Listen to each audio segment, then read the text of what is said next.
Happy Monday to you, buddy. Good morning. About to say Happy Mother's Day. Happy belated Mother's Day, Miss Alexander. Sorry for the sorry for thank the you on break her chatter. behalf. Sorry for the break chatter that you were able to pick up Wilson. Happy and Monday. catch you on.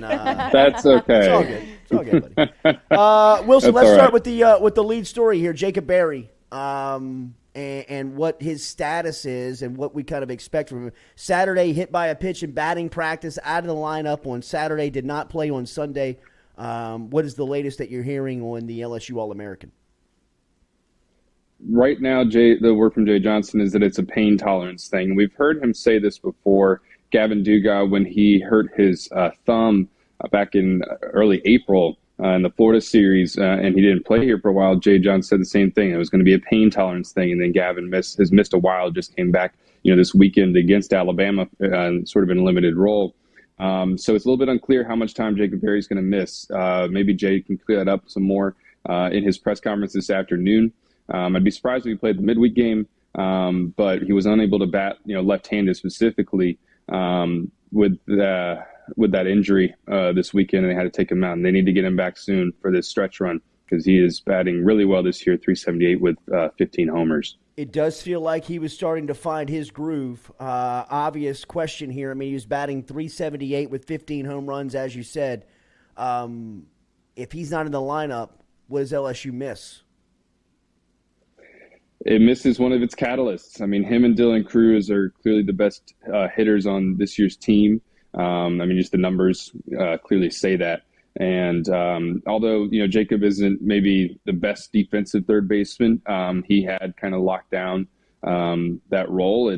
But offensively, he just brings so much. You think back to just last weekend, Sunday's game, he was on the person who he just hit, it was just a single. But he kept advancing the lineup to get to Cade Doughty, the next batter who hit the walk-off home run. He does so much at the top of that order that you're missing a huge presence. One of the best hitters in the country, one of the best hitters in the conference. He's this year one of the best hitters on this team. So they need to get him back as soon as they possibly can, especially going into these final weeks of the regular season. You mentioned Cruz in the weekend he was phenomenal this past weekend in Tuscaloosa. He's batting 347. He also had some home runs this weekend, which puts his total at 16. What do you make of the sophomore's development and where his head is right now? He's seeing the ball so well. I never get tired watching Dylan Cruz bat because the power that he has to the opposite field. Some of those home runs have gone oppo. He does it so consistently, and that's rare. That is extremely rare to find in any level, but particularly in college. He just is doing everything right now. A pitcher makes a mistake, that ball's probably going out of the yard. And it was interesting because, he's, like you mentioned, 16 home runs. He had, I think, 18 as a freshman, and a lot of those came actually kind of in the postseason. He had a few against Tennessee, if I remember correctly, in the Super Regional. He's already at 16 now. He could end up getting to maybe 20 homers this year, which is really impressive as a sophomore. But not only for the home runs, he's got a pretty high batting average too. He just does it all. Yeah. Pitching yesterday, it was good to see Jacob Hasty come in, who came in the first inning in relief, and then Samuel Dutton, who didn't have quite the day that they wanted to from a starting standpoint. But as they come down the stretch here, Wilson, and they start to make this playoff push, this postseason push, how do you feel about their arms, their pitching staff right now? I know Blake Money struggled again.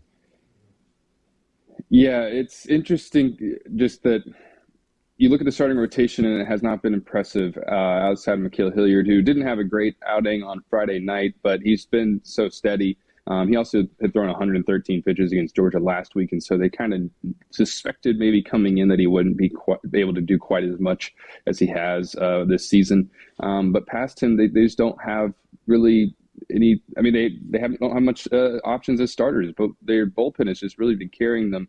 You would think getting into a Sunday game after having to use the number of relievers they did over the last few days that it would be kind of tough, but their bullpen was really good in that Sunday game. And usually in the SEC, you see those giant scores on a Sunday because the back of the bullpen can't keep up.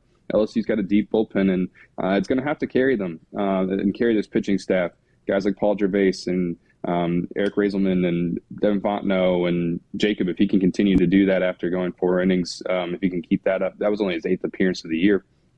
then they might be all right because they're going to have to work around the starting rotation. Do you read anything on money on why it's been such a roller coaster up to this point for him? And is there anything that you hear, you see that you may point to? It's kind of peculiar. I don't have a great answer for you on that question, unfortunately. Ever since he had that wrist injury, he just hasn't been able to really lock back in. And I don't know if the wrist itself is the reason, why, like, if that injury, I mean, it sort of led to all of this, if it got him out of his rhythm in some way or something. It's really unusual because he was so good those first few weekends. And, you got to, those non-conference games don't always, of course, correlate to how you're going to play in SEC competition. But even started before the SEC, it just has not been quite the same. And I don't have a great answer for you. It's just unusual that he's just sort of fallen off over the last few weeks. On the same topic of Blake Money, do you expect him to maybe make a move from the starting rotation into the bullpen? Because obviously going, one inning the last two starts hasn't been ideal. So do you think that they kind of find a different role for him? Yeah, I certainly would like to hear Jay's answer about that this week, because as we said, if you don't have him there, then who's the option? I mean, they took Ty Floyd out of the starting rotation. He has some experience there, but there's not an obvious guy that you would put in as a starter. But it might be time to give somebody a shot, because if they're going to play some, say even just SEC tournament, you need to have some starters lined up. You're not going to be able to make a really deep run in the SEC tournament, or even in a regional or a super regional, or say you make it to Omaha. You need some starting pitching, and so they need to kind of find an option there if Blake isn't going to be able to be the guy. Two questions on two different pieces of personnel. First, Coach Bianco is bringing Ole Miss into town on Friday, Saturday, Sunday for a 3-game set. His son, Drew Bianco, if you're watching closely, he looks very much like the leader of this team. Where does he fit in? What's his role here coming down the stretch? Yeah, he's sort of turned himself into a reliable utility piece. Drew can play so many different positions. I mean, he went in as a catcher in Saturday's game, and Drew has not caught at LSU. I mean, obviously that was the position his dad played, but he was an infielder in high school, and he's never caught in a game at LSU before this. And he playing left field. He can play the infield if he needs to. And he is kind of this. Drew's always had a personality that sort of makes him a little bit of a natural leader because he's so energetic. You see him carrying around that boombox a lot that they have now, dancing and that kind of thing. And he brings that kind of energy onto the field whenever he's out there. And he's been making some great plays. I mean, that diving catch against Georgia, he had another good catch over the weekend, and he's been hitting pretty well. So he could be a reliable utility player here down the stretch. And then Gavin Dugas, to see him back in as a DH over the weekend. Now that he is kind of back in the lineup, where is his status? Where is his health? And what are your expectations on him? Yeah, when Gavin's healthy and rolling like we saw last year, he can be a really clutch hitter. And he's just it's good to see that for Gavin, because he's really is genuinely one of the nicest people that you can meet out there. And he missed so much time in his senior year here. It was kind of tough to see that, but he's coming back, and if he can play well here over the last couple of weeks, he could do himself some favors in the draft, which would be great for him personally, of course, but also just good for this team. Because he's still batting when he got hurt, he was batting over 300. If he can continue to do that, add some more home runs, which is kind of the strength of his game, then they'll have another hitter to add to this already deep lineup. I mean, you've seen Tyler McManus coming on strong over the last few weeks too, and so then even if Jacob maybe has to miss a couple of games, then you still got some options there in the lineup. And when Jacob comes back, then you just get even better if Gavin can continue to play like he has in the past. Jeff and Kenna has a question for Wilson. Hashtag Ask Wilson. What is the status of Milazzo? He speaks from LSU standpoint, missing his defensive presence behind the plate. Yeah, he's still out. It's not quite clear when he could be coming back. And I'm not sure if he traveled this weekend. He's just out for the foreseeable future, as far as I know. I mean, they tried to bring him back and then they kind of brought him back too soon, and he sort of re-aggravated that injury a few weeks ago, and so it could be a while before they get Alex. And then Josh Pearson, what have you made of his development here in year one? It looks like he could be, if not here in the present, definitely the future of what LSU looks like at the plate. He absolutely. I mean, he's here in the present now too. I mean, he's been a crucial piece of this outfield over the last few weeks. He's batting like over 300. I can't remember the exact number, but it's over 300. And he's just a really sort of well-developed hitter. He came in this way. His dad's a hitting coach. Of course, his older brother was drafted. And so he comes from a baseball family, as Jay likes to say. And they tweaked a few things mechanically on him in the fall, but he didn't need a whole lot. Once he sort of started getting adjusted to college play, kind of after the Shriners Classic, that was a big sort of wake-up moment for him. And over the weeks to come, he's just continued to get adjusted to this level. He's such a polished hitter at this stage that you would think he would only continue to get better as Jay works with him during his career. 326, 6 home runs right now for Pearson here in year one. Up to this point. All right, Wilson, this team feels like it feels different around Baton Rouge in May. When the sun's out, people are starting to come around the box, the ball's flying out of the yard. How do you feel about this team making this postseason push that we've seen LSU baseball do so routinely around this time of the calendar?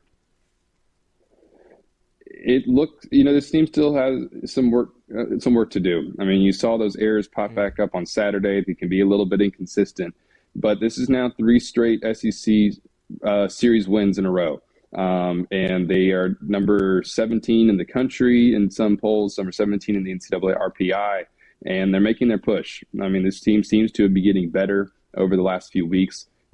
These are 2 important series coming up, but they've got a great chance to host a regional, and that's exciting when you think about they haven't done that since 2019, which is unusual for this program because it's so used to doing that every single year. But they got a good shot right now. If they can just continue to kind of clean things up a little bit, maybe we can go on a deep run here down in Baton Rouge. You mentioned hosting a regional. What are the chances, do you think, of hosting a super regional, perchance, with everything? We've had Mikey, obviously Mata, saying that if they go 2 of 3 for the foreseeable future, if they're able to win every series going forward, that they could be a super host. Do you think you're kind of in that same vein? It's going to be tough for them maybe to jump up that far because it got Ole Miss and Vanderbilt, and Ole Miss has not been very good this year, so that might not boost their RPI a ton. It might kind of depend on what shakes out everywhere else in the country. Vanderbilt's also 12-12 in the league, but they are just now getting back up into the polls, which is peculiar. You would have thought coming into the year that Ole Miss and Vanderbilt were 2 of the better teams in the SEC. They just haven't been this season. So it might be tough to get back up into that top 8 seed where you're guaranteed to host a super. But, they might still have a chance. Things might shake out. I mean, back in 2019, they weren't supposed to host a super regional. Georgia on the other side of the bracket lost, and they ended up getting to host Florida State. So it can work out. You just at least want to start by, hosting that regional. But it could be tough for them to get back into the top 8, be guaranteed one of those. Wilson, the hair looks great here on this early Monday morning. Thank you for starting the week with us, buddy. We will see you around soon. All right. Thanks for having me. All right, man. There he is, Wilson Alexander, checking in from Baton Rouge this morning, giving us the recap here on LSU Alabama this past weekend. Over in Tuscaloosa, the Tigers take 2 of 3 from the Tide.